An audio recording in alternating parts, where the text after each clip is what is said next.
हिंद की आवाज NCF channel पर फिर एक मुद्दे के साथ आप लोगों से जुड़ने जा रहा हूं मैं। खालिद खान जो एक प्रवक्ता हैं, हर मुद्दे पे अपनी राय रखते हैं, चाहे देश का कोई भी मुद्दा हो। आइए इनसे जुड़ते हैं और क्या ये मुद्दा है जा रहे हैं।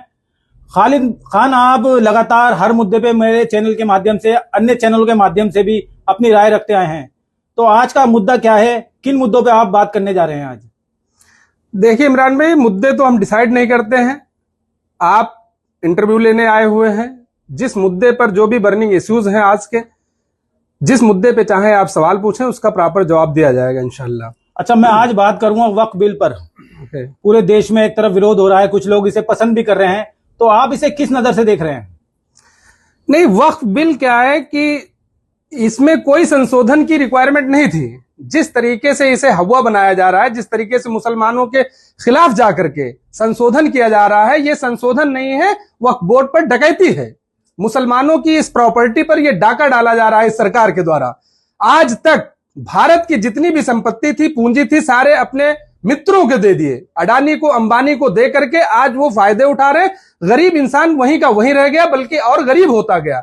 ये वक्फ बोर्ड की जो जमीनें हैं, प्राइम लोकेशन पर हैं, जिस भी शहर में हैं वो प्राइम लोकेशन की जमीनें हैं। उन जमीनों पे अडानी और अंबानी जैसे पूंजीपतियों की नजर है। सरकार उनकी मदद के लिए ये सारे नौटंकीबाजी कर रही है। लेकिन देश के गृह मंत्री जो हैं अमित शाह, वो तो बता रहे हैं कि मुसलमानों के हित के लिए ये कानून बनाया जा रहा है, उनके फायदे के लिए बनाया जा रहा है। नहीं, उनसे जरा पूछिए कि कौन सा हित, वो आज तक 10 सालों से सरकार है, मुसलमानों के कौन से हित का काम किया है उन्होंने? अगर वो ये कहते हैं कि यहां पर लैंड माफिया का कब्जा हो गया है, वक्फ की जमीनें भू माफियाओं द्वारा कब्जा किया जा रहा है, तो वो बताएं कि आज तक कितने भू माफियाओं से वक्फ बोर्ड की जमीनों को खाली करवाया उन्होंने। 21 राज्यों में उनकी सरकार है। राज्यों के अंदर में जो वक्फ स्टेट वक्फ बोर्ड होता है, उसका चेयर उस सरकार का आदमी होता है, उस सरकार का लीडर होता है, वो सर्वे सर्वा होता है। कितनी जमीनों को इन्होंने उत्तर प्रदेश में, और ये जो उत्तराखंड है या झारखंड है, जहां भी इनकी सरकारें हैं, दिल्ली के अंदर में, हरियाणा के अंदर में, महाराष्ट्र के अंदर में, कितने स्टेटों में इन्होंने भूमाफियाओं से वो जमीनें खाली करवाई और कितने बार इन्होंने गरीब मुसलमानों को उससे फायदा पहुंचाया। इनकी जवाबदेही बनती है। सर्वे सर्वा तो चेयरपर्सन होता है, वक्फ बोर्ड का चेयरमैन होता है। इन्होंने गरीबों के लिए क्या किया ये बता दे 10 सालों से। अच्छा, मैं एक बात और जानना चाहता हूं, कुछ लोग सुप्रीम कोर्ट भी पहुंचे हैं याचिका दायर करने वक्फ बिल के खिलाफ, इस बारे में क्या कहना चाहेंगे? नहीं, देखिए, कानूनी लड़ाई लड़ना हमारा हक है। शांतिपूर्वक हम एहतजाज भी करेंगे, मुजाहिरे भी करेंगे, कोर्ट भी जाएंगे। हर तरीके की लड़ाई, इस वक्फ बोर्ड के बिल को खारिज करने के लिए, हर तरीके की लड़ाई के लिए मुसलमान तैयार है, क्योंकि ये मुसलमानों की प्रॉपर्टी है। ये जो 9 लाख एकड़ जमीनें बताते हैं, ये हमारे बाप दादाओं की दी हुई जमीनें हैं, हमारे आबाओ अजदाद की दी हुई जमीनें हैं, और वो इसलिए दी गई अल्लाह के राह में ईसाले सवाब के लिए दी गई हैं, ताकि उस पे मदारिस चल सके, मदरसे चल सके, मस्जिदें चल सके, या हमारे स्कूल कॉलेज बन सके माइनॉरिटीज के लिए, या फिर हमारे कब्रिस्तान की जो जगह कम पड़े तो कब्रिस्तान के लिए इस्तेमाल की जा सके।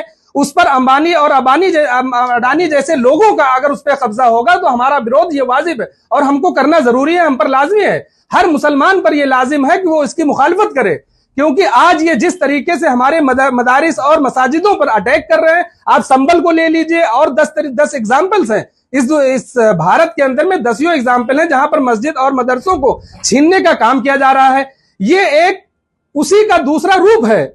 ये क्या करेंगे? अभी तो ये हमारे 10-15 जो भी मस्जिद और मदरसों पर कब्जे करना चाह रहे हैं, आज ये पूरे होल इंडिया के अंदर में जो भी हमारे मस्जिद और मदरसे सब वक्फ बोर्ड के अंदर में आते हैं, और कल को ये उस पर कब्जा करेंगे, उन जमीनों को दूसरों को दे करके अडानी और अंबानी को पूंजीपति बनाने का काम करेंगे। ये हम सभी मुसलमानों पर लाजमी है कि इसका विरोध करें। आप मुसलमानों की बात कर रहे हैं, लेकिन सोशल मीडिया पे कुछ मुसलमान तो मिठाई बांटते हुए नजर आए हैं।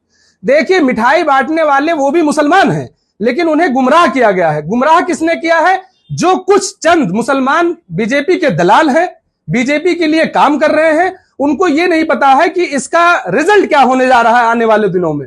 एक बात और मैं आपको बता दें इमरान भाई, कि जिस तरीके से आज वक्फ बोर्ड पर हमला करके वक्फ बोर्ड की जमीनें हमसे छीनी जा रही हैं, एक दिन आएगा ये लोग कहेंगे कि हर मुसलमान भारत का विदेशी है, हमारे घरों पर कब्जे किए जाएंगे, हमारी निजी संपत्तियों पर कब्जे किए जाएंगे, ये कह करके कि ये सारे लोग विदेश से आए हुए हैं। इनका क्या है? जिस तरीके से आज वक्फ बोर्ड पर कब्जा किया जा रहा है, वक्फ बोर्ड की एक भी इंच जमीन सरकार की नहीं है, सारे हमारे आबाओ अजदाद की दी हुई जमीनें हैं, हमारे बाप दादाओं की दी हुई जमीनें हैं, और वो इसलिए दी गई कि हमारे गरीब मुसलमानों को या हमारे मदरसे मस्जिद उसके काम में आए, स्कूल कॉलेज के काम में आए। लेकिन आज सरकार क्या कर रही है कि उस पर कब्जा करने का काम कर रही है। ये कहते हैं रजिस्ट्री दिखाओ। इमरान भाई मैं आपसे एक बात काट के एक बात और सवाल करना चाहता हूँ। वक्फ बोर्ड में ना जाने कितने लोगों ने, गरीब लोगों के जो बेवाओं के लिए होती है और यतीमों का जो पैसा होता है, वक्फ बोर्ड में वो लोग खा गए। नहीं, मैं वही तो कह रहा हूं कि 21 राज्यों में इनकी सरकार है, कितने इन्होंने दलालों को और जो भी भूमाफियाओं को उसी ने अपनी पूंजी तैयार करी, अपनी जेबें भरी। तो भाई ये बताइए कि अभी एक आम इंसान सरकार की 1 इंच जमीन पर कब्जा कर ले, उस पर योगी आदित्यनाथ हो या फिर वहां देवेंद्र फडणवीस हो, महाराष्ट्र के अंदर में बुलडोजर चलवा देते हैं। 21 राज्यों की सरकार है, इन्होंने वक्फ बोर्ड के कब्जे के नाम पर कितने लोगों पे बुलडोजर चलाया है। अगर मुसलमानों ने उस पर कब्जा किया है, भूमाफियाओं ने कब्जा किया है, ये मुसलमान की बात नहीं है, ये भूमाफिया हर जाति हर धर्म के अंदर में पाए जाते हैं। बदमाश लोग हर जगह कुछ ना कुछ पाए जाते हैं। अगर ऐसा है तो इन्होंने कितने लोगों को कब्जे से मुक्त करवाया, कितने लोगों को सजा दिलवाई इन्होंने। भाई कानून के दायरे में रह करके सजा दिलवाई ये क्यों नहीं बुलडोजर चलवाते उन माफियाओं पे जिन्होंने वक्फ बोर्ड की जमीनों पे कब्जा कर रखा है। वक्फ बोर्ड की जमीनों पे कब्जा हुआ है, आपको तो पता है, अरबों रुपए का घोटाला हुआ है दिल्ली में भी। इस पर आपने कभी कोई एक्शन क्यों नहीं लिया, कभी कोई आवाज क्यों नहीं उठाई? नहीं, आवाज सभी उठाते हैं, एक्शन कौन लेगा? एक्शन लेती हैं सरकारें, इनके पास पूरा अधिकार है। ये अभी जरा से अगर मस्जिद और मदरसे के बारे में जरा से कोई बोल दे तो उस पर बुलडोजर उसके घरों पे चल जाते हैं। मुसलमान अगर इनके खिलाफ आवाज उठा दे तो उस पर बुलडोजर चल जाते हैं, उनके घरों को तबाह कर दिया जाता है। ये भूमाफियाओं पे क्यों नहीं कार्रवाई करते हैं? भूमाफियाओं पे कार्रवाई करने के लिए संशोधन करेंगे, इस तरह का इरादा है। आगे का इरादा हमारे जो बड़े रहनुमा हैं, उलमा हैं, उन्होंने ये कह दिया है कि ये एहतजाज, ये मुजाहिरा जब तक ये बिल कैंसिल नहीं होगा तब तक ये चालू रहेगा। जिस तरीके से हमने एनआरसी का विरोध किया था, सीएए का विरोध किया था, उसी तर्ज पर इस बिल का भी विरोध होगा, क्योंकि ये बिल भी काला कानून है। ये मुसलमानों के अधिकारों का हनन हो रहा है। आज मुसलमानों से वक्फ के नाम पर जमीनें छीनी जा रही हैं, कल को हमारे जो अपनी निजी संपत्तियां वो छीनी जाएंगी, हमारे अधिकार छीने जाएंगे, हमारे बच्चों को शिक्षा से वंचित किया जाएगा, हर तरीके के अधिकार से वंचित किया जाएगा। अगर मुसलमानों को अपने अधिकार चाहिए, अपने हक चाहिए, तो ये लड़ाई लड़नी पड़ेगी।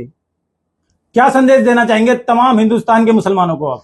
मैं मुसलमानों से यह कहना चाहता हूं कि जो भी हमारे अधिकार हैं, जो भी हमारे हक है, उसके लिए लड़ाई लड़े। और इस सरकार को मैं कहना चाहता हूं कि कब तक मुसलमानों के नाम पर, कब तक मस्जिद और मंदिर के नाम पर, कब तक पाकिस्तान के नाम पर ये हिंदुस्तान के हिंदुओं को कब तक खुश करते रहेंगे? 21 राज्यों में आपकी सरकार है, 10 सालों से आपकी सरकार केंद्र के अंदर में, आप हिम्मत क्यों नहीं जुटा पाते हैं कि जो हमारे हिंदू भाई के बच्चे आज एजुकेटेड हो करके, इंजीनियर बन करके, बीटेक करके, एलएलबी कर करके वो 15 से 20 हजार रुपए कमाने के लिए परेशान है, उनको नौकरियां दे करके क्यों नहीं ये सरकार खुश करती है हिंदू भाइयों को?